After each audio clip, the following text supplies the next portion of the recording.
अस्सलाम वालेकुम जी। आज मैं आपके साथ एक बहुत ही वायरल डेंटल ट्रीटमेंट के बारे में बात करूँगी, टीथ व्हाइटनिंग के बारे में।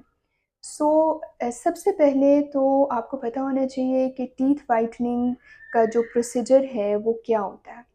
टीथ व्हाइटनिंग अमूमन जो डेंटल ऑफिस में की जाती है वो 2 तरह से की जाती है। एक होती है इन ऑफिस टीथ व्हाइटनिंग और एक होती है जो कि आपका डेंटिस्ट आपको कस्टमाइज़्ड ट्रेज़ बना के देता है जिसमें व्हाइटनिंग एजेंट होता है और उसको प्रॉपर आपको इंस्ट्रक्शंस के साथ वो ट्रेज़ हैंडओवर की जाती हैं कि आपने किस तरह से वो घर में इस्तेमाल करनी है। टीथ व्हाइटनिंग के कैंडिडेट्स अमूमन वो लोग होते हैं जो अपने दांत के शेड से सैटिस्फाइड नहीं होते, जिनको अपने दांत येलोइश लगते हैं या जिनके दांतों पे स्टेन्स होते हैं। अमूमन वो लोग जो अपनी एस्थेटिक्स के बारे में कंसर्न्ड होते हैं, वो हमारे पास आते हैं टीथ व्हाइटनिंग का ट्रीटमेंट कराने के लिए और उनमें काफ़ी ज़्यादा उन लोगों की तादाद है जो कि स्मोकर्स हैं या जिनको बहुत ज़्यादा हैबिट है टी और कॉफ़ी या सॉफ्ट ड्रिंक्स वगैरह लेने की। सो टीथ व्हाइटनिंग एक तो हमारे पास ट्रेडिशनल मेथड से की जाती है और एक होती है लेज़र टीथ व्हाइटनिंग। दोनों जो प्रोसीजर्स हैं उसमें जो एजेंट है जो बेसिकली दांतों का शेड वाइटर करता है वो हाइड्रोजन पेरोक्साइड है जो कि कंट्रोल्ड प्रोपोर्शन में हमारी व्हाइटनिंग किट्स के अंदर मौजूद होता है। हाइड्रोजन पेरोक्साइड जो है वो आपके दांतों के स्टेन्स को बेसिकली डिज़ोल्व कर देता है और वो मुकम्मल तौर पे उन स्टेन्स को जो कि रिमूवेबल और सुपरफिशियल स्टेन्स होते हैं आपके दांतों से उसको सेफली जो है वो रिमूव कर देता है। बेसिकली ये जो प्रोसीजर है टीथ व्हाइटनिंग का इन ऑफिस इसमें तकरीबन 45 मिनट्स टू 1 आवर का टाइम लगता है और ये एक प्रॉपर ऐसा ट्रीटमेंट है जो कि आपको अपने डेंटिस्ट की सुपरविज़न में ही करवाना चाहिए बिकॉज़ व्हाइटनिंग किट्स में पाया जाने वाला हाइड्रोजन पेरोक्साइड अगर ठीक तरीके से हैंडल ना किया जाए और ये प्रोसीजर प्रिकॉशंस के साथ ना किया जाए तो ये आपके गम्स की, आपके मसूड़ों की इरिटेशन कॉज़ कर सकता है और आपके दांतों की बहुत ज़्यादा अनकंट्रोल्ड सेंसिटिविटी भी कॉज़ कर सकता है। आफ्टर टीथ व्हाइटनिंग प्रोसीजर 1 हफ्ते तक या 3 से 4 दिन तक हल्की-फुल्की सी सेंसिटिविटी होना ये एक आम चीज़ होती है जिसको आपका डेंटिस्ट अच्छे तरीके से कंट्रोल कर लेता है। अगर वो आपको पोस्ट प्रोसीजर टूथपेस्ट और माउथ वॉश ऐसा दे दे जो कि सेंसिटिविटी को ब्लॉक कर सके। हर कैंडिडेट टीथ व्हाइटनिंग के लिए परफेक्ट नहीं होता।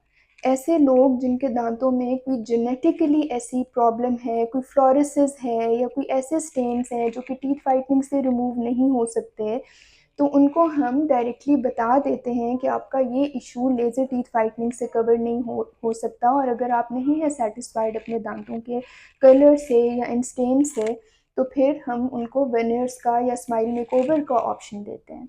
डेंटल जो हमारे पास टीथ व्हाइटनिंग है बेसिकली वो एक एक्सपेंसिव डेंटल ट्रीटमेंट है। ये चीप डेंटल ट्रीटमेंट बिल्कुल नहीं है क्योंकि ये कॉस्मेटिक डेंटिस्ट्री के डोमेन में आता है और लेज़र की जो टीथ व्हाइटनिंग किट्स हैं वो बेसिकली खुद इम्पोर्टेड होती हैं और ये एक्सपेंसिव किट्स होती हैं जो कि हम बाय करते हैं अपने पेशेंट्स के लिए। तो ऐसे लोग जो काफ़ी ज़्यादा हमारे पास इस क्यूरी के साथ आते हैं कि जी आपकी तो जो डेंटल व्हाइटनिंग है ये बहुत ज़्यादा एक्सपेंसिव है। हालाँकि हम तो जो है ओवर द काउंटर हमें ऐसी भी चीज़ें मिल रही हैं जो कि सेम रिज़ल्ट दे देती हैं और हमने तो सिर्फ़ अपने दाँतों का शेड जो है वो बेटर करना है। सो आपको मार्केट में ऐसी स्ट्रिप्स भी मिल जाएँगी व्हाइटनिंग स्ट्रिप्स जिससे जिनका दावा होता है कि वो आपके स्टेन्स को रिमूव कर देंगी या बहुत एब्रेसिव चारकोल वाले टूथपेस्ट्स भी आपको मिल जाएँगे।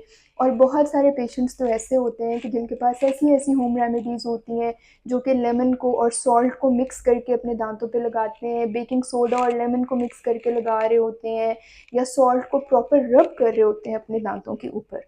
तो ये सब चीज़ें दे आर वेरी हार्मफुल और आप अगर व्हाइटनिंग के लिए जाना चाह रहे हैं तो आप लाज़िमन अपने डेंटल प्रोफ़ेशनल को कंसल्ट करें रादर देन कि आप अपने घरेलू टोटके इस्तेमाल करें या फिर ऐसी चीज़ें मार्केट से उठा के खुद ही यूज़ करना शुरू कर दें जिसका आपके दाँतों के ऊपर इमीडिएट भी और लॉन्गर रन में भी बहुत बुरा इफ़ेक्ट पड़े।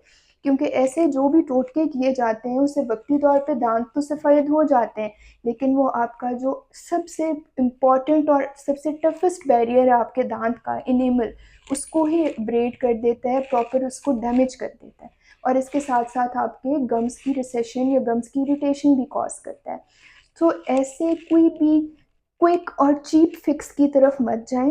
अगर आप अपने दांतों के शेड से नहीं खुश, अगर आपको ऐसे स्टेन्स जो कि आपके नॉर्मल पॉलिशिंग से स्केलिंग से नहीं गए और आप चाहते हैं कि वो रिमूव हो जाएं, तो जो टीथ वाइटनिंग का प्रोसीजर है या जो लेज़र टीथ वाइटनिंग है वो एक बहुत सेफ और अच्छा ऑप्शन है।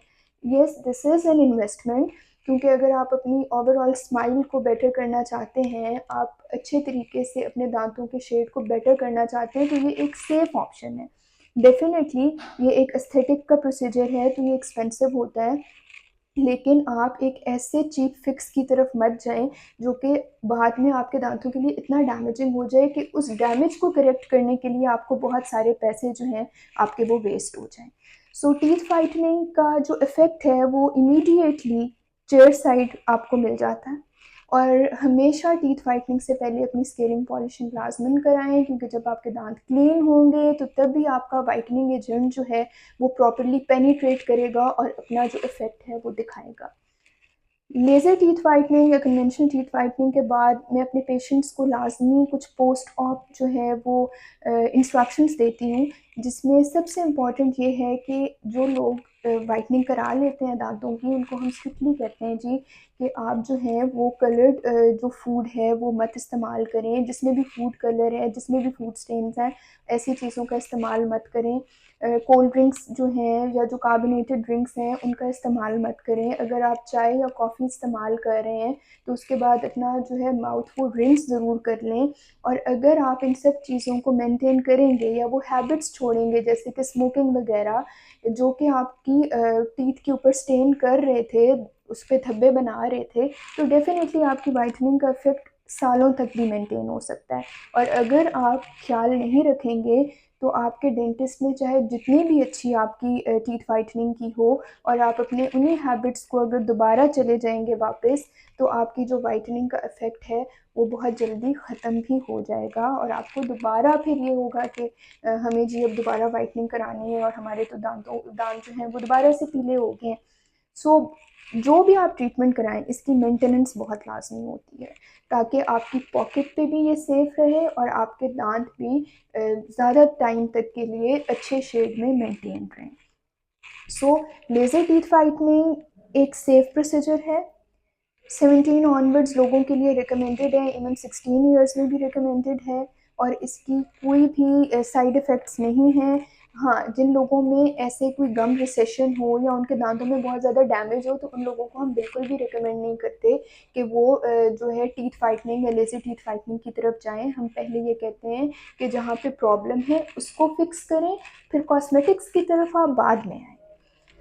सो अगर टीथ वाइटनिंग के हवाले से आपके माइंड में कोई भी क्वेश्चन है तो आप कमेंट सेक्शन में हमें बता सकते हैं। नेक्स्ट वीडियो में मिलते हैं जी एक और इंटरेस्टिंग टॉपिक के साथ। हमारे चैनल को तब तक लाइक करें, सब्सक्राइब करें और बेल आइकन का बटन प्रेस करें। Thank you.